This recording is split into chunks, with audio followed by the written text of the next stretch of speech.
A sétima leitura da Parashá de Emor, disse Hashem para Moshe o seguinte: ordene ao povo de Israel, vão pegar para você o azeite de oliva nítido, refinado, amassado para a luminária, para acender uma vela frequente, a vela da menorá. Sabe, Bnissed, a questão da mitzvah de acender as velas está explicada na Parashá de Etat-Tetzaver antes. Por que repete aqui? Na verdade, lá não era somente pela questão da ordem da construção do Mishkan. Ele explicou que, olha, para poder ser necessário, já que a menorá usa azeite, então já fala, você vai acabar ordenando pedindo azeite. E aqui é realmente a ordem. Então lá quando fala Ve'atat-Tetzaver, você vai ordenar, como querendo dizer, você, no final, você vai precisar ordenar, pedir azeite para poder acender a menorá. Só como necessidade da menorá, fala que vai ter que ter essa ordem, mas aqui está realmente a ordem. Shemen Zait Zach, um azeite de oliva refinado, tem 3 níveis de azeite que saem da azeitona. O primeiro é chamado de Zar, e esse é o que é necessário para a menorá, como está explicado na Gemara.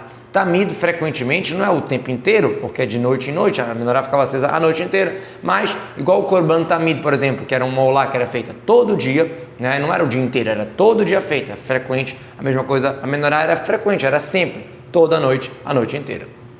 Fora da paróquia do testemunho, ou seja, da paróquia que cobre o Kodesh Kodashim, dentro do Ohel Moed, na parte sagrada, o Cohen, Aaron Cohen, ou outro Cohen, outra época, vai preparar da noite até amanhã perante Hashem, sempre, todo dia, uma regra eterna para todas as gerações. A paróquia do testemunho, ou seja, perante a arca, tinha uma paróquia, a arca chamada de testemunho. Outra explicação, os sábios falam que o testemunho aqui está se tratando sobre a Ner Maravi, a vela ocidental, que era um testemunho para todas as pessoas do mundo que a Shekhinah paira no povo de Israel, a presença divina. Por quê? Ele colocava a mesma quantidade de azeite que os outros braços e, na prática, milagrosamente ela ficava até o outro dia e dela ele usava o Cohen para acender as outras e limpava ela por último. Tem uma discussão se essa vela é a haste central da menorá ou se era a segunda, se olhando a menorá, de lado no Beit HaMikdash ou no Mishkan. Vai preparar o Aron da noite até amanhã, ou seja, ele vai preparar algo suficiente para ficar toda noite. Ramim fizeram o cálculo, meio log, que é 86 ml vezes 2, porque Revi'it é 1/4 de log. No caso, é meio log para cada braço. Isso é suficiente mesmo para as noites de Tevet, noites maiores, de inverno, e fixamente ficou para todas as noites também meio log. Sobre a menorá, que é feita de ouro puro, vai preparar as velas perante Hashem sempre. A menorá terrorá, a menorá pura, quer dizer a menorá que é de ouro puro. Outra explicação sobre a própria menorá, sobre a pureza da menorá, ou seja, tem que limpar ela, não pode ter cinza e outras coisas. Sobre a própria menorá vai acender as velas. Agora uma outra lei, a Torá fala pra gente, você vai pegar a farinha de sêmola, trigo refinado, você vai assar 12 halot, 12 pães mas não era fermentado, não era hametz, 2 esronim, que é uma medida, vai ser cada uma dessas halá, cada uma desses pães. Você vai colocar ela, 2 organizações, 6 e 6, na shulchan, na mesa, a famosa mesa que ficava ali no Kodesh, puro perante a Deus. Sheshamarach, ou seja, 6 pães em cada organização. Por que fala a mesa pura? De novo, que é feita de ouro puro. Outra explicação, igual a gente falou na menorá, sobre a pureza do shulchan, ou seja, diretamente nele e não outra coisa. Ou seja, os primeiros pães não eram interrompidos pelas canaletas que eram para segurar. O primeiro pão era colocado diretamente sobre a mesa. E depois tinha as canaletas que separavam entre um pão e outro. Você vai colocar sobre cada uma dessas organizações de 6 pães a levaná, que é o olíbano refinado, e vai ser uma lembrança, uma oferenda para Deus do pão, ou seja, aquela parte que vai ser queimada.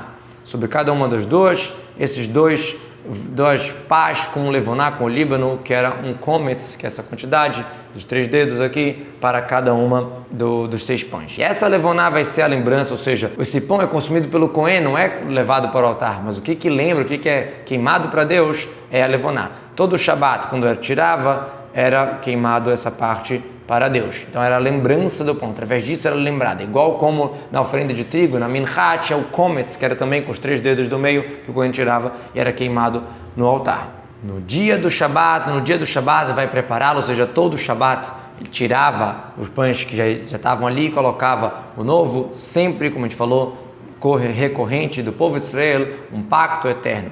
E vai ser para Arão e seus filhos, eles vão consumir no local sagrado, ou seja, os Kohanim que trabalhavam no templo comiam daqueles pães, que Kodesh Kadashim mandou, isso aqui é o sagrado, os sagrados para ele, as oferendas de Deus, uma regra eterna. Ou seja, essa oferenda que é chamada de minha, por isso fala verraitá, e ela vai ser essa oferenda, porque já que é feito do trigo, é chamado de minha, mas que eram 12 pães.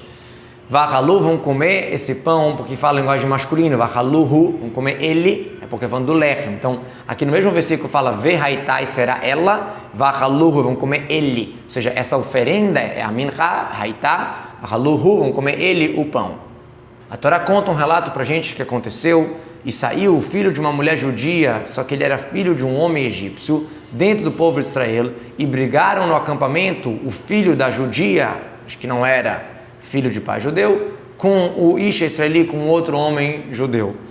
Vai ser Ben Isha israeli, da onde que ele saiu? Rabi Levi falou, ele saiu do seu mundo, ele perdeu o mundo vindouro. Rabi Berecha fala, ele saiu da parashá passada, ou seja, ele fez o pecado dele com consequência do que a gente acabou de estudar, porque ele zombou e falou, se vão colocar, né, o pão era assado na sexta-feira e era colocado só depois, na outra semana, no final do sábado. O pão, o rei, ele come um pão quentinho todo dia, fresco. Será que vai comer um pão frio, gelado, não fresco, de 9 dias atrás? Ele zombou. Braita diz, outra explicação, que ele saiu do tribunal de Moshe. Como assim? Ele saiu, perdeu no julgamento. Por quê? Ele veio, quis colocar a sua tenda na Mahané, no acampamento de Dan, que a mãe dele era de Dan. E aí perguntaram, o que você está fazendo aqui? Qual a natureza de você estar aqui? E aí eles falaram, Tivra tem a ver com Tov, ou seja, qual a ideia, qual o motivo de você estar aqui? Ele falou, eu sou descendente de Dan. E aí os homens falaram, não, mas a lei de tribo tem a ver com o pai. No caso, o pai dele não era de Dan. Então ele acabou saindo culpado, ele entrou para o tribunal de Moshe. Moshe falou que realmente as pessoas de Dan estavam corretas. Ele foi lá e blasfemou contra Deus. Filho do egípcio, qual é o egípcio? Aquele egípcio que Moshe matou.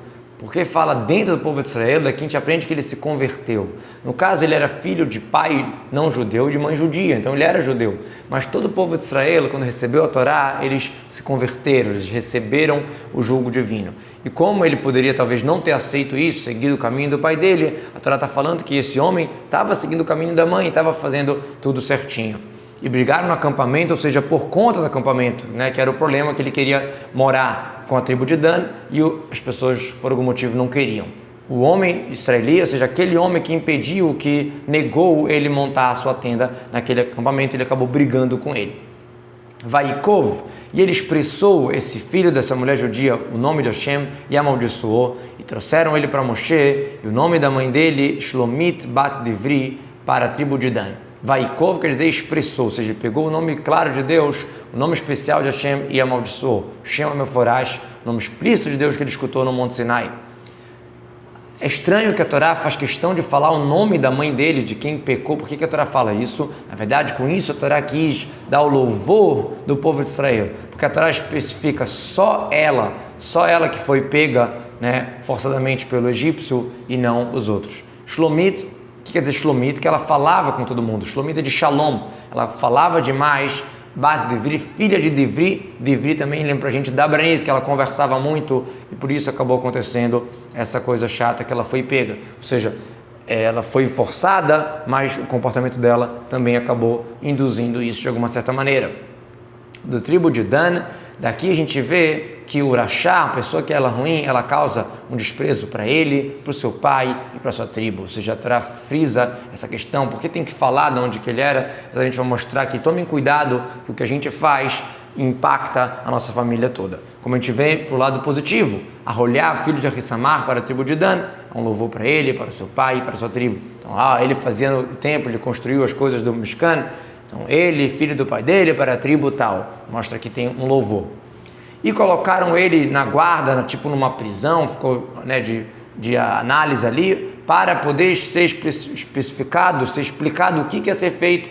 Vai a Nihuhu e colocaram ele no Mishmar, diz que fala a ele, ou seja, sozinho. e não deixaram o Mekosheh junto com ele. Mekosheh era aquele homem que profanou o Shabat, juntou lenha, madeira, que foi na mesma época. E eles já sabiam que o Mekosheh, que profanou o Shabat, merecia a pena de morte, só não sabiam qual morte era. Como está explicado na Torá quando fala sobre isso, que Lo Porash Maya Selo, não foi especificado, não foi explicado o quê. Mas no caso do que amaldiçoou o nome de Hashem, eles não sabiam qual era a lei, se merecia a morte ou não. E disse Hashem para Moshe, para dizer para o povo, tirem o homem que amaldiçoou para fora do acampamento, e todas as pessoas que escutaram vão apoiar com as suas mãos sobre a sua cabeça e vão jogar ele, vão apedrejar ele, jogar do alto toda a congregação. Shomim são os testemunhas, Kol todos, ou seja, os juízes também. O que quer dizer colocar a mão na cabeça? É uma maneira de falar, olha, o teu sangue, você está sendo morto, é tua culpa, é por você. Nós não somos culpados, não vamos levar castigo na tua morte. Você causou pelos teus atos ruins. Todo o povo, seja perante todo o povo. Ou o emissário da pessoa é a própria pessoa. Você não vai estar o povo todo lá jogando ele. Então, no caso, é Sequilá, que é jogado no segundo andar, e se não morrer, jogar pedra. Para o povo, você vai falar, um homem que amaldiçoar o seu Deus, ele vai receber, aguentar um pecado, ou seja, se não tiver advertência, o tribunal não tiver como castigar, vai ser careta, a alma vai ser banida. E quem expressa o nome de Deus vai morrer, vai merecer a morte, quando tem testemunhas, vai ser apedrejado por toda a congregação, tanto faz um cidadão ou um convertido, se ele expressar o nome de Deus amaldiçoando, ele vai merecer a morte. Venokev Shem, ou seja, só é Hayav, só tem essa pena mais forte se ele falar claramente o nome de Deus e não quando ele fala um kinui, um adjetivo, ele, por exemplo, amaldiçoar ou misericordioso ou alguma coisa assim. Nokev é linguagem de amaldiçoar, como Ma'ekov. E um homem que vai machucar uma alma de um ser humano, ele vai merecer a morte. Já está explicado isso em outro lugar, Makeish, quem mata merece morte, mas aqui, como lá falou Ish, quem falou se a pessoa matou uma mulher ou um menor de bar mitzvah, um katan, por isso fala kol nefesh adam, qualquer alma, é o que está falando aqui nesse versículo. E quem vai atingir uma alma de um animal vai pagar, alma por alma, ou seja, o prejuízo que ele vai ter feito vai pagar. E o homem que botou um defeito no seu próximo, assim como ele fez, vai ser feito nele, ou seja, questão financeira, como está explicado em vários lugares. Quebra em troca de quebra, olho por olho, dente por dente, como ele fez no homem vai ser feito nele. Os sábios explicam claramente que isso não é, se ele cortou o olho do outro, vão furar o olho dele. Não, é pagar o valor, vai ser analisado como escravo e vão ver quanto que foi descontado e essa diferença ele vai pagar. Por isso que fala netiná, vai ser dado, ou seja, algo que é dado, que é o dinheiro, vai pagar. Aquele que atinge o animal vai pagá-la e aquele que atinge o ser humano vai morrer. Vamos falar do que está se tratando. Maqueberma antes falou sobre matar um animal, aqui está falando sobre fazer um machucado, de qualquer jeito vai ter que pagar o prejuízo. E quem atinge o ser humano vai morrer, mesmo que não matou, fez um machucado. Do que está se tratando quando a pessoa atinge o pai ou a mãe? E vem comparar ao animal, ou seja, assim como o animal é durante a vida, a mesma coisa, a pessoa que ela bateu no pai ou na mãe, Chaz Shalom, estando em vida a pessoa, o pai, então ele merece pena de morte. Se ele bater depois da morte, por mais que está errado, não merece a pena de morte.